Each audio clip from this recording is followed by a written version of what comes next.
હું રેકોર્ડિંગ કરું બધાનું.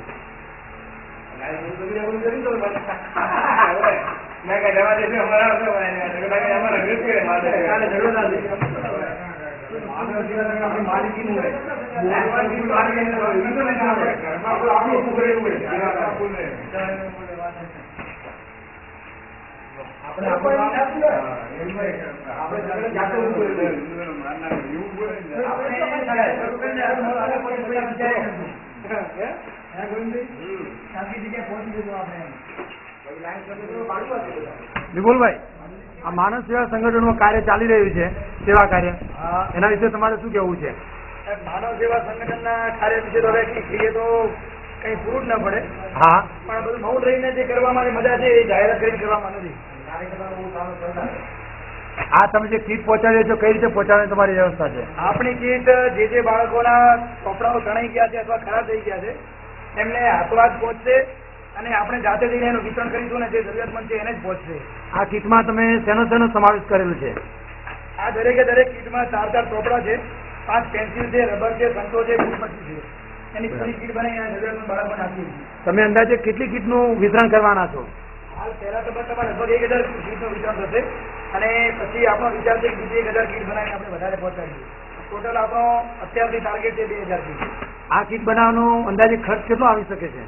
આ એક કીટની માર્કેટ પ્રાઇસ 80 રૂપિયા છે, જે પ્રમાણે લગભગ ટોટલ 1,60,000 રૂપિયા ખર્ચ થઈ શકે. પરંતુ માનવ સેવા સંગઠને જે ચોપડા છપાવ્યા હતા તે પ્રમાણે આ કીટ લગભગ અંદાજે 60 રૂપિયા જેવી પડે છે આપણને. માનવ સેવા સંગઠન આ સિવાય બીજા કયા કયા કાર્યો કરી રહી છે? માનવ સેવા સંગઠન સમાજની સેવા લગભગ કોઈ પણ કાર્ય હોય એના અંદર ક્યારેય પાછું થતું નથી અને કોઈ પણ કાર્ય કરતા પોતાના નામની જાહેરાત અથવા તો બીજી અપેક્ષા વિના કાર્ય કરી રહી છે.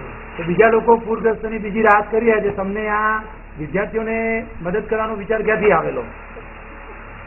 એનું કારણ એ છે કે લગભગ લોકો અત્યારે જે કરી રહ્યા છે કે ઘર વગરીની ફૂડ પેકેટની કે બીજી બધી મદદ કરી રહ્યા છે અને આપણે જોયું કે ચલો આ લોકો બધા આ કામમાં પડ્યા છે, આપણે એનાથી કઈ હજી કરવું છે જે કોઈએ નથી કરી રહ્યા. જેને જે જરૂરિયાત છે એ પૂરી પડે. બહુ બહુ ધન્યવાદ વિપુલજી તમારો. હવે આપણે માનવ સેવા સંગઠનના પ્રમુખશ્રીને મળીશું કે જેમને આ માનવ સેવા સંગઠનના મિત્રો જે કામ કરી રહ્યા છે તેમના વિશે તેમનું શું કહેવું છે. અનિલભાઈ, માનવ સેવા સંગઠન ધાનેરામાં બ્લડ માટે કામ કરી રહ્યું છે. હવે તમે આ બાળકો વિદ્યાર્થીઓને પુસ્તકોની કીટ પહોંચાડી રહ્યા છો, એના વિશે તમારું શું કહેવું છે? અમે બધા જ માનવ સેવા સંગઠનના સાથીઓ મળી સાથે એક દિવસ બેઠા હતા ને આ વિચાર આવ્યો બધા જ માનવ સેવા સંગઠનના કમિટી મેમ્બરને કે આપણે કંઈક બીજા કરતા કંઈક અલગ કરીએ.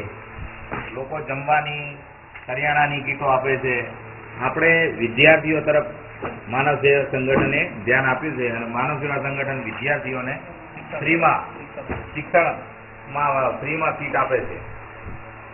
તમારી સાથે કોણ કોણ અત્યારે જોડાયેલું છે? માનવ સેવા સંગઠનમાં જોડાયેલા છે મહેશભાઈ ઠક્કર, વિપુલભાઈ ઠક્કર, ગોવિંદભાઈ પ્રજાપતિ, રાજેશભાઈ ત્રિવેદી, બિપિનભાઈ ત્રિવેદી, અન્ય ભારતભાઈ સોની, બધા કાર્યકર્તા અમારા સાથે જોડાયેલા છે.